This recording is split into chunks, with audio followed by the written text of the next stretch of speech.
Sagaseseshwa rumuri kw'ibigori bitari bike biriko bibungira aho vyegeranirijwe. Ivyo mbere bikaba vyaranemejwe n'umugwi w'amahujejwe ibibazo vy'uburimyi n'ubworozi mu nama nshingamateka.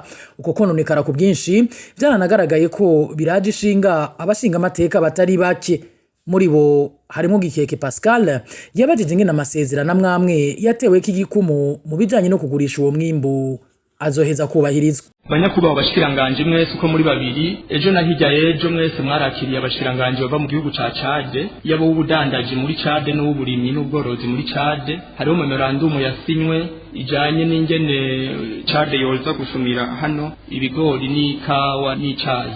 Hare hacambaza abanyakubaho abashikiranganje kuvyo tubonye hano ku masanamu ingene ibigori bibizwa. Murabona yuko hari cizere yuko iyo soko yo muri Chad izohava iboneka.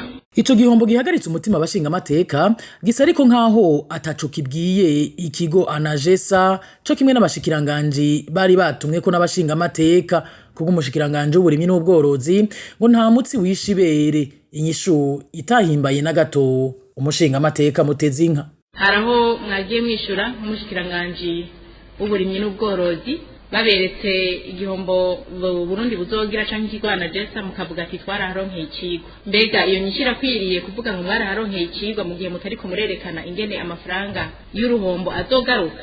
Namwe nyene ntimubona ingene bizogenda kuko baba bajije ati mbega murabona aho mwoshobora gushora ivyo bigori. Mwavuze ko muravye mu masoko yo mu burere bo barateye imbere ku mahinguriro biboneka neza ko mudafitiye muzobijana. Naho mwagiye murishura ati harabo twagiye turavyiningira kugira bigure mugaba akaduha ku giciro gitoya. Namwe nta mwizero mufite yuko ivyo bigori bizohava bigurishwa. Ikindi kidatahuritse no kugena abashikiranganje ba Reta bubahuka kuvuga bemye ko baronse isoko ryo kugurisha ivyo bigori biriko birabungwa kandi Reta yabishizemo igifovya c'amafaranga ariko bakagimana.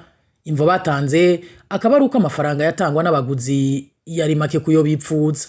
Nyakubahwa mushikiranganje yaratwishuye ati harabaye gutunganya inama itumiwemwo abafise amahinguriro y'ibigori, aborozi bafise ibitungwa vyinshi, abacuruzi nabo muri BSD ya Bureau Stratégique de la Présidence n'urwego nyobozi rwa ANAGESSA kugira twumvikane ingene twoboroheza kugura umwimbu w'ibigori. Iyo nama rero yabaye kugerekezo rya 20 z'ukwezi kwa kabiri ubu mwaka nyene, ariko rero batanze amahera make ntiyashimye kuyatubwira ngira ngo bazohezashikirize babonye ayo bifuza kugira ngo bashobore kubigurisha. Akamara maza aho kugurisha ivyo bigori ngo vyinjirize amafaranga Reta, ahubwo ikigo ANAGESSA cashimye kubirungika ku buntu mu gihugu ca Zambia ndetse kinasohora amafaranga yababa muri yaridi w'amarundi muri ico gikorwa.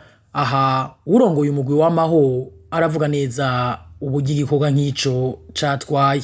Ayakoreshejwe vyarungitswe muri Zambia yabaye 871,728,000. Kandundura ivyo bigori vyatanzwe ku buntu, ibindi bikaba biriko biborera mu bigega kandi abo bigura kuri make batabuze. Reta yari vyiteze ko vyinshi. Aha umushinga amateka Gikeke Pascal yibaza ingene ico gihengeri kizoheza hikazibigwa n'ibintu vyabandanye uko biri ubu. Harategekanijwe muri muteko ry'amafaranga y'uno mwaka imiliyardi zishika 148 nimba ntihenze ari amafaranga Leta izokoresha avuye mu mwimbu w'ibigori. Ni kuvuga washowe. Mbega murabona yuko aya mafaranga azohava aboneka? Nimba atazoboneka iki kinogo kizofurirwa gute? Tubibutse ko hambavu y'ivyo hari miliyaridi zirenga 10 z'amafaranga y'amarundi gushika ubu atawuzi yo yakamanganiye, ariko gushika ubu akaba atamutegetsi w'ikigo ANAGESSA arigera komwa. Mu makuru yacu yo hanyuma tuzobabwira ibijanye n'itunganywa ribi nimba ari hari y'uwo mugambi wa Leta wahawe ikigo ANAGESSA